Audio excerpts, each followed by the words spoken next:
jadi ujaran kebencian yang mengajak para muhibbin itu untuk perang. Siapa? Siapa yang sudah menekan Rizik?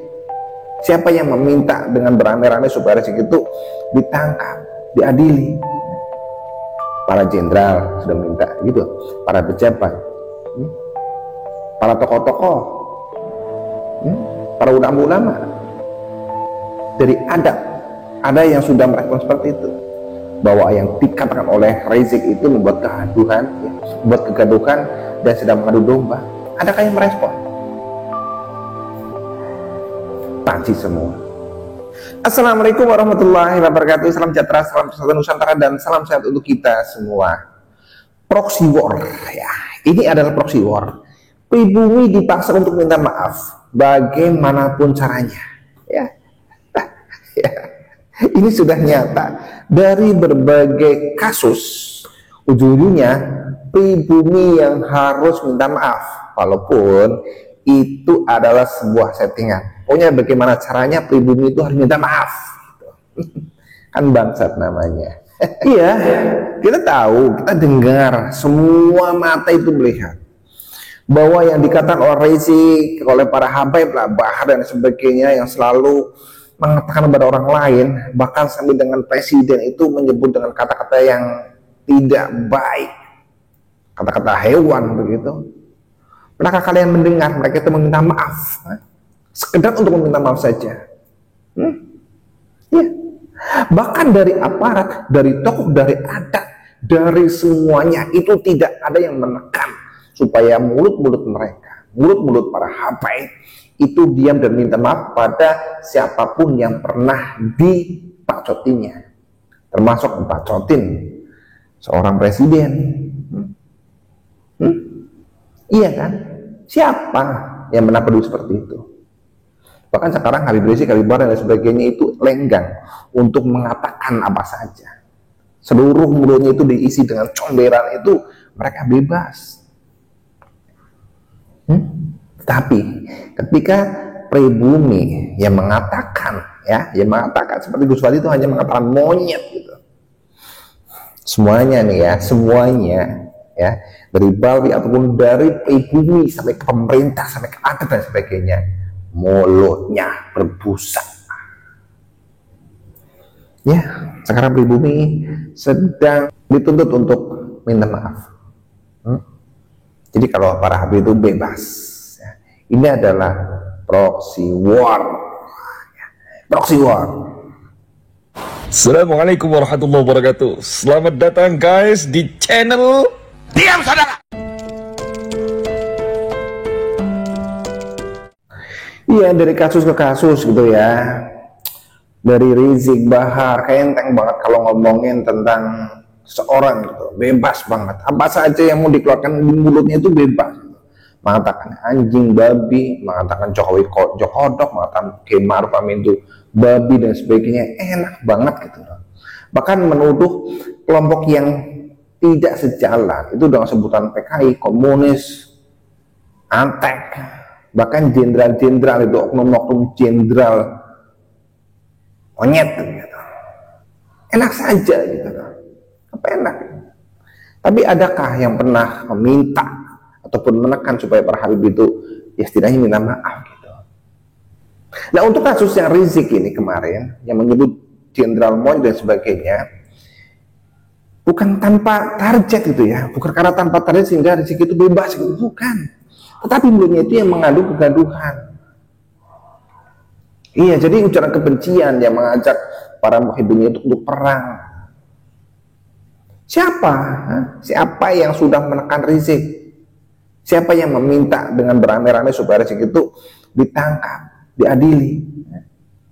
Para jenderal sudah minta gitu, para pejabat, para tokoh-tokoh, para ulama-ulama. Dari ada yang sudah merespon seperti itu, bahwa yang dikatakan oleh Rizik itu membuat kegaduhan, membuat kegaduhan dan sedang mengadu domba. Adakah yang merespon? Panci semua. Tetapi ketika Gus Mu'ad merespon ajaran perang Rizik Dan kata monyet-monyet itu juga kemudian menyebut guru tadi dengan sebutan monyet. Semuanya geger. Iya, geger. Pribumi-pribumi yang sedang menjadi mukiblok itu pun merespon. Sampai dengan ketua adat itu, pokoknya gini pokoknya. Sekarang bagaimana caranya pribumi dulu seperti Gus Fuad itu bisa menyampaikan klarifikasi dan minta maaf, intinya seperti itu. Mereka sedang membungkam. Iya, jadi kalau Rizik dan Bahar dan lain-lain itu mereka bacotnya ngomong apa saja itu bebas itu, mereka tidak dibungkam. Tetapi ketika pribumi berbicara seperti Gus Fuad itu dibungkam dengan ditekan oleh lewat paparan, kemarin lewat adat, lewat politikus, lewat ulama, ditekan. Iya, supaya nanti minta maaf kita.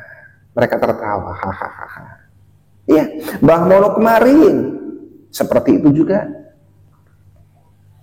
Ketika Mbah Mono tidak ada di rumah, mereka nyambangi seolah Mbah Mono itu kabur, gitu, di framing.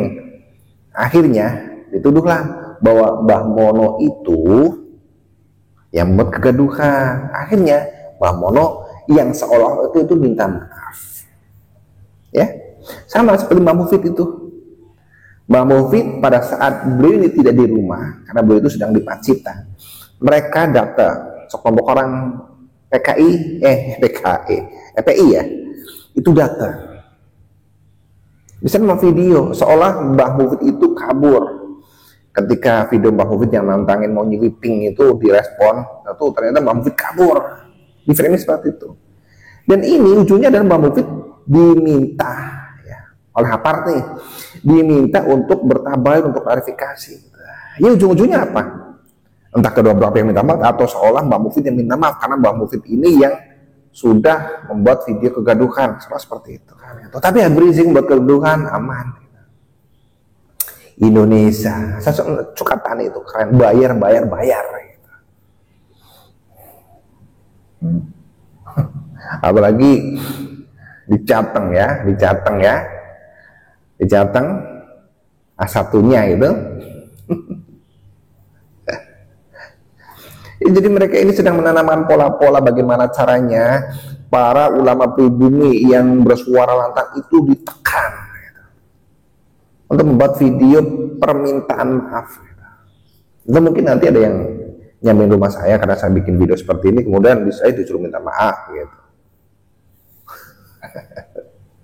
Iya, saya minta maaf ya. Minta maaf, mohon maaf lahir batin. Angpaunya mana? Iya, jadi yang dibutuhkan oleh mereka sekarang ini adalah permohonan minta maaf dari para pejuang-pejuang pribumi.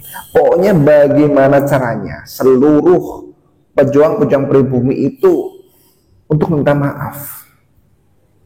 Ya pokoknya bagaimana caranya. Ya.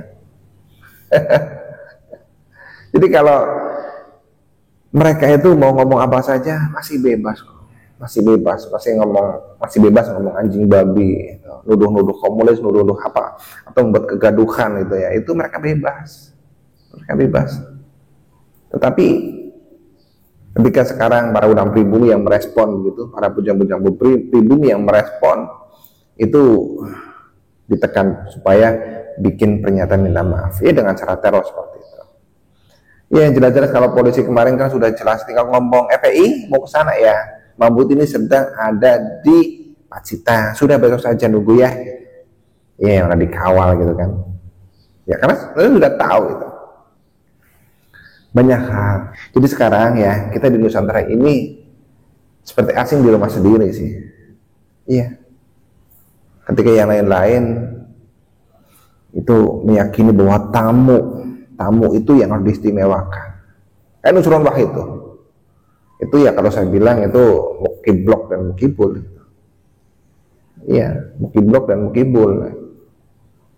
Maksud meyakini Durah Rasul begitu. Iya kalau dulu oke, kita semua meyakini bahwa Habib itu adalah Durah Rasul. Tapi ketika sekarang ada tesis bahwa otaknya itu dipakai, gitu kan? Otaknya dipakai. Coba dilihat, dipelajari. Gitu. Kayak picisan banget itu, nggak ada bahan yang kita cari untuk informasinya. Sebenarnya mereka itu udah Rasulullah tentukan. Kalau dulu nggak ada akses gitu, oke, kita masih goblok. Sekarang boyo jangan langsung seperti itu gitu. Ya sekelas Nusron Wahid saja masih menjadi mukibul, para menteri saja mukibul. Berat. Ya. Ini perjuangan kita ketika melawan penjajah Belanda, Jepang, Portugis, Jerman dan sebagainya. Planet alien itu, planet Mars atau alien itu kita juga udah pernah gitu ya. Dan sekarang tinggal zombie-zombinya para Habib Bahlul ini. Ya. Karena di semua elemen mulai dari tinggi sampai dengan bawah itu masih banyak yang menjadi zombie dan menjadi monster. Iya, mereka dikendalikan oleh tamu keturunan imigran Yaman. Ya. Jadi intinya adalah mereka sedang melakukan proxy war, ya, perang media. Mereka menekan ulama pribumi, mereka menekan siapa saja dengan tujuan akhir adalah supaya mereka minta maaf. Kemudian digoreng bahwa orang-orang yang selama ini lantang dan sebagainya, ujung-ujungnya minta maaf.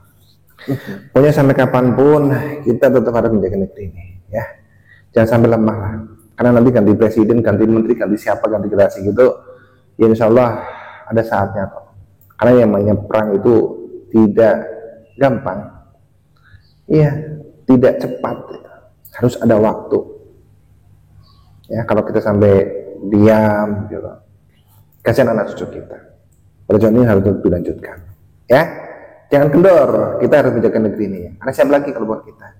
Mari kita jaga negeri dari tangan-tangan orang-orang jahat, dari para pencuri makam dan dari para pencuri tasawuf.